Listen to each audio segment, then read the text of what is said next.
Demokrasi itu adalah sistem politik terbaik dibandingkan yang lain. Sistem kerajaan, ya kan? Bapaknya hebat, anaknya belum tentu. Sistem oligarki, ya kan? Masa hanya sekelompok keluarga saja yang menentukan kehidupan bangsa, ya kan? Sistem apa? Sistem ningrat, aristokrasi. Hanya golongan ningrat, ya, sama juga. Sistem apa? Sistem plutokrasi, yang kaya yang boleh mimpin. Ya, jadi ribuan tahun diketemukan demokrasi. Rakyatlah yang harus memilih pemimpin-pemimpinnya secara damai, secara dan secara adil, demokratis. Nah, sistem demokrasi yang paling bagus adalah satu orang satu suara, transparan, ya jangan akal-akalan. Orang nggak berhak milih, ya kan milih. Orang sudah mati 15 tahun, tiba-tiba bisa milih. Kemudian daftar pemilihan ada 5 orang, namanya sama. Partai Gerindra perhatikan itu ya? Perhatikan. Ya kita terus ya, karena ini akal-akalan ini tidak hanya terjadi di Indonesia. Ya. Anda simak Presiden Trump saja, dia mengeluh bahwa ada sekian juta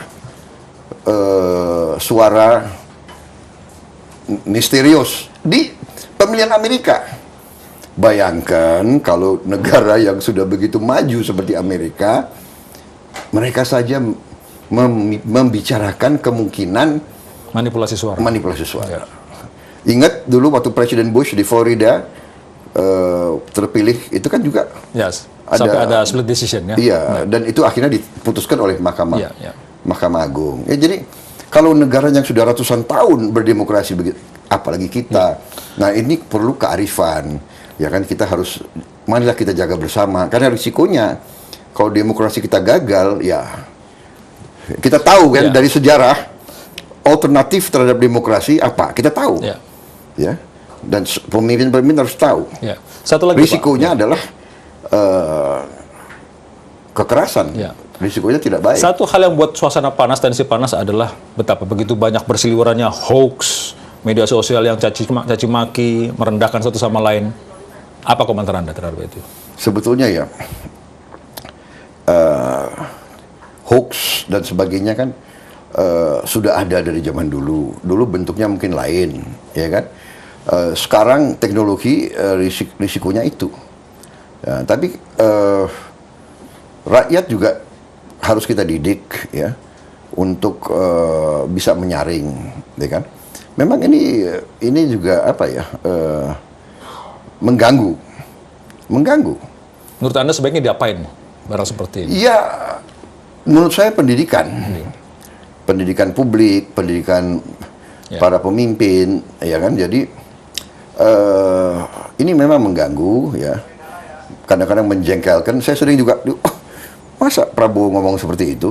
Begitu saya buka, enggak juga, gitu loh. Ya kan? Macam-macam deh, mengadu domba saya sama banyak orang lain. Itu risiko.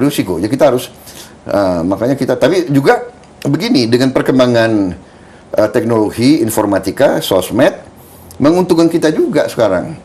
Ya kan, menguntungkan kita yang tidak punya TV, tidak punya koran. Kita dengan sosmed, kita bisa bicara langsung ke rakyat.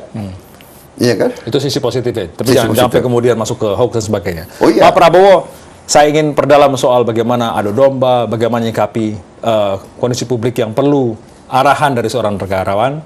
Sesaat lagi, di Kabar Toko bersama dengan Prabowo. Kami akan kembali.